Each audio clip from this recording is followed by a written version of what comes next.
Kejaksaan Agung menduga telah terjadi pengoplosan Pertamax dengan Pertalite.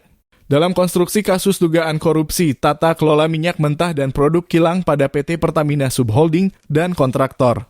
Kontrak kerjasama atau K3S tahun 2018-2023. Dilansir dari keterangan Kejagung, PT Pertamina Patra Niaga diduga membeli Pertalite untuk kemudian diblend atau dioplos di depo atau storage menjadi Pertamax. Pada saat pembelian Pertalite tersebut dibeli dengan harga Pertamax.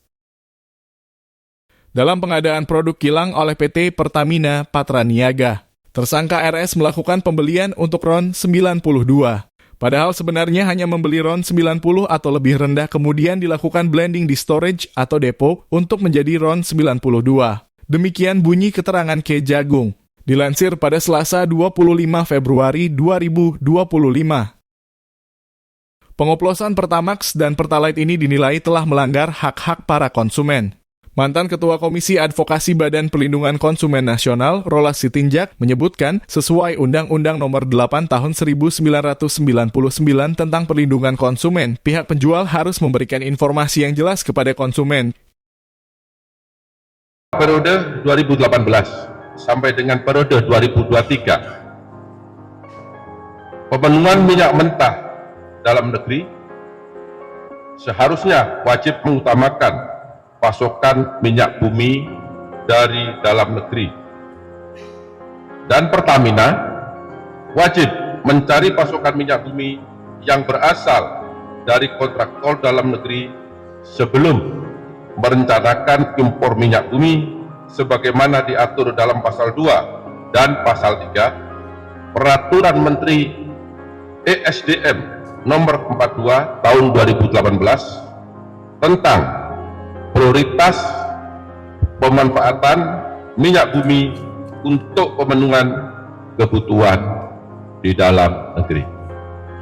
Namun berdasarkan fakta penyidikan yang didapat, tersangka RS, SDS dan AP melakukan pengondisian dalam rapat optimalisasi hilir atau OH yang dijadikan dasar untuk menurunkan produksi kilang sehingga produksi minyak bumi dalam negeri tidak terserap seluruhnya.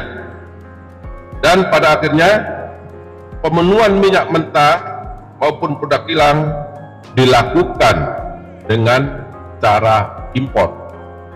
Rolas menilai dalam hal pemenuhan kebutuhan bahan bakar minyak, masyarakat telah mempercayakan ini kepada pemerintah, yaitu Pertamina. Namun kasus dugaan korupsi justru ditemukan di salah satu anak perusahaan penyuplai BBM ini. Rolas menekankan pemerintah harus melakukan audit total kepada PT Pertamina Patra Niaga atas kasus dugaan korupsi yang merugikan negara hingga Rp193,7 triliun. Dia menilai pemerintah harus melakukan audit total kepada semua hal yang berkaitan dengan Pertamina, bukan hanya penjualan BBM. Hal lain yang bisa diaudit adalah urusan di kilang-kilang minyak yang bisa diperjualbelikan. Wakil Ketua Komisi 6 DPR Eko Hendro Purnomo alias Eko Patrio menilai kasus korupsi di anak perusahaan Pertamina itu bakal mencoreng kredibilitas badan usaha milik negara. Menurut dia ada beberapa hal yang perlu diperhatikan ke depan oleh BUMN. Yang pertama adalah penguatan pengawasan internal. Eko menilai sistem pengawasan di anak usaha BUMN harus diperketat. Sebelumnya, Kejagung telah menetapkan 7 tersangka atas kasus tersebut, di mana 4 diantaranya merupakan petinggi dari anak usaha atau subholding Pertamina. Keempatnya yakni Direktur Utama PT Pertamina Patra Niaga Rifa Siahaan, Direktur Utama PT Pertamina International Shipping Yoki Firnandi, Direktur Feedstock and Product Optimization PT Kilang Pertamina International Sani Dinar Saifuddin, dan VP Feedstock Management PT Kilang Pertamina Internasional Agus Purwono.